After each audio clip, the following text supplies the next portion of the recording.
Welcome back for another video. In this video, let me share with you this cash loan comparison between my Cbank credit and my Bilis account. Well, disclaimer lang ha, this loan facility that I will mention later po is not sponsored. Of course, never tayong nagpa-sponsor dito para mag-promote ng mga ganito. So clearly, this is just based on my experience na meron nga naman talaga akong account dito na gusto ko lang din naman i-share sa inyo to spread awareness. So currently, parehas po akong may loan offer and loan balance which is in full pa siya. And I am about to use it kasi ang sinare ko lang sa inyo na kung saan ba ako mas makakatipid ng interest rate, kung ano bang mas maganda kong piliin in terms of their cash loan offer. Well, before that, to have Bilis loan account and to have Cbank loan account, of course, kailangan natin mag-download ng app. And then, of course, we need to create an account there. Pinagtatrabuhan po natin yung mga offer po na ganito, hindi po siya instant na gano'n na siya kataas. So, my case, nagsimula din naman ako sa pinakamababang offer po nila hanggang sa tumaas po sila. Kaya meron po akong mga loan offer ngayon na ganito na katataas. Well, I have so many videos regarding my Bilis journey naman, no. Bisitahin na lang yung channel ko, nasa playlist ko po yan. Regarding naman sa Cbank credit, to have that, kailangan natin magkaroon ng Cbank account. Sabi ko nga sa inyo, kailangan natin yung ipa-verify. Well, to have that, so meron akong previous video on how to create a Cbank account kung wala ka pa. And I keep featuring Cbank credit journey ko rin naman, no. Nasa playlist ko din po. Sa mga interesado, you can visit my playlist naman. Well, before po tayo mag-proceed po sa comparison nitong si Bilis cash loan tsaka si Cbank credit cash loan. So, FYI, na itong dalawang loan app or loan facility na ito is parehas po silang legit. Of course, SEC registered, CIC accredited, and of course, supervised and regulated by the Bangko Sentral ng Pilipinas, kaya sobrang legit. And alam niyo naman ako, kung magka-cash loan lang din naman ako ng malaking amount, of course, dito na tayo sa mga legit at maaasahan talaga na loan app or loan facility. Which is, ang napili ko nga po this time is si Bilis at saka si Cbank. But of course, kailangan kasi nating mautak.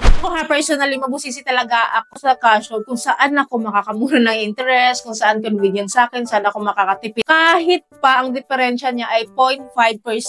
Well, this time, papakita ko sa inyo ha, bago pa natin i-cash loan tong mga to. I-share ko po sa inyo first yung account ko po dito sa Bilis na currently nga na-share ko sa inyo na nag-increase nga ako, I got the maximum credit limit of 50,000 pesos. So, i-click natin tong cash loan dito para makapag-simulate tayo ng loan dito. Ang loan amount po na pipiliin ko dito is 30,000 pesos kasi sa Cbank ko, ang pinakasagad na offer kasi sa akin doon is 30,000 pesos. Ipapantay ko lang, no, of course, para makita natin ano yung comparison ng interest rates niya at kung buo ba siyang matatanggap. And kukunin ko lang po siya ng 3 months to pay kasi yun po yung pinaka-early kasi din na long term ko sa Cbank. So, ipapantay nga lang natin para makita natin yung comparison nito. So, ang repayment frequency ko po dito is monthly, of course. Monthly naman tayo palagi. And meron po akong installment amount na 11,401 for 3 months to pay. Well, computin natin. 11,401 times 3 months to pay is equals to 34,203. So, ngayon, ibabawas natin yung loan amount natin na 30,000. Kaya, ang kita nila sa atin sa kabuuan is 4,203 pesos. So, for 3 months to pay naman ito. Para makuha natin yung interest rate, divide lang natin sa 30%. So, meron tayong kabuuang interest rate for 3 months to pay na 14.01%. So, ito yung interest rate again sa 3 months na to ha. So, divide natin sa 3 months to pay para makuha natin yung monthly interest. Divided by 3 is equals to 4.67%. So, mababa talaga yung interest rate ni Bilis, no? Talagang maasahan natin siya kung cash loan lang din naman talaga ang pag-uusapan. Well, ngayon, this time naman, pupuntahan natin yung aking Cbank account. Meron nga po akong offer dito na 30,000 pesos and 3 months to pay ko lang din siya kukunin and meron akong monthly add-on interest rate na 2.95%. Ang baba, diba? Well, ang monthly installment ko nga po dito is 10,885. Mas mababa siya compared kay Bilis. Kasi kanina kay Bilis, diba, umabot siya ng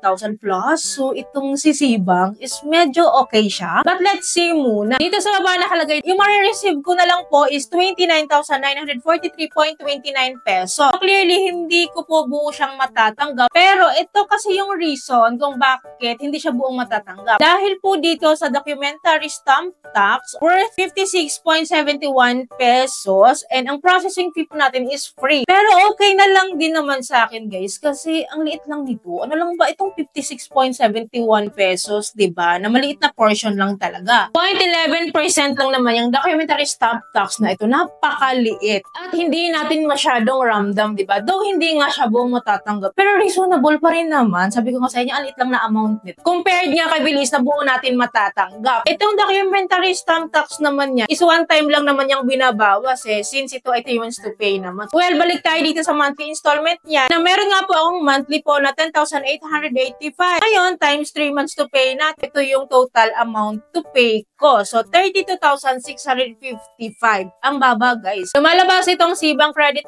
ko, ang kita lang nila sa akin or yung kabuuang interest rate nila sa akin for 3 months is 2,655 lang. Kanina kay Bill is 4,000 plus. So, ang laki ng diferensya. So, divide lang natin to sa 30,000%. Meron po akong interest sa kabuuan na 8.85%. Mababa siya. So, for 3 months to pay na to ha, yung 8.85% na to. So, i-divide natin sa 3 months to pay para makita natin at mas malinaw sa atin yung monthly interest rate niya. So, legit, 2.95% lang talaga yung hinihingi ni Cbank. Which is naka-declare naman talaga dito yung monthly add-on interest rate niya nga daw na 2.95%. So, kino-confirm lang natin, legit ba talaga na 2.95% monthly lang po talaga yung interest rate niya. Well, again, sa Bilis, kanina, meron akong monthly interest na 4.67. Dito naman sa Cbank, ang monthly interest ko is 2.95%. Ngayon, minus natin tong interest rate ko, sa Bilis, minus Cbank credit interest rate. So, ang difference niya is 1.72%. Ang laking bagay nito, guys. Ang laki ng diferensya niya para sa akin. And as you can see kanina, malinaw naman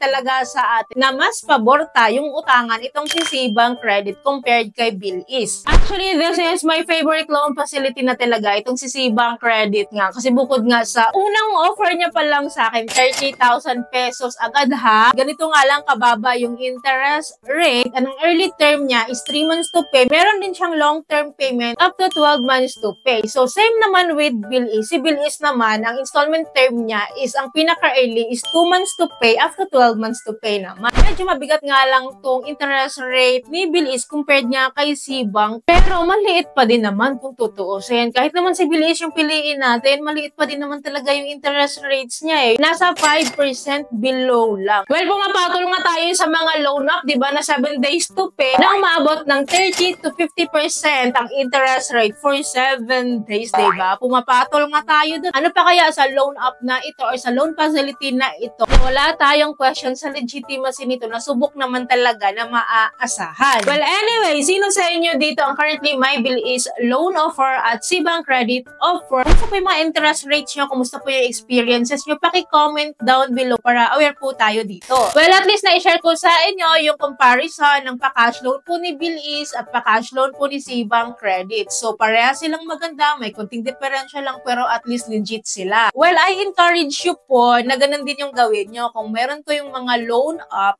kumpara nyo muna bago kayo mangutang. Kumpara nyo muna isa-isa para kahit paano makatipid tayo sa interest rate kasi hindi sila pare-parehas. Well, anyways, patuloy naman ako mag-a-update sa inyo regarding mga loan ups, kautangan na legit at maaasahan at patuloy din akong nag-feature ng mga loan up ng mga bago or existing loan up na bagong update. Kaya po dapat nakasubscribe po kayo and click nyo yung bell button para lahat po ng videos ko is updated and notified po kayo. So, yun lamang po ay po may natutunan kayo sa video. I hope po nakatulong tong video sa inyo. Kung nagustuhan yung video, please don't forget to like and share. And thank you po for watching this video. Bye!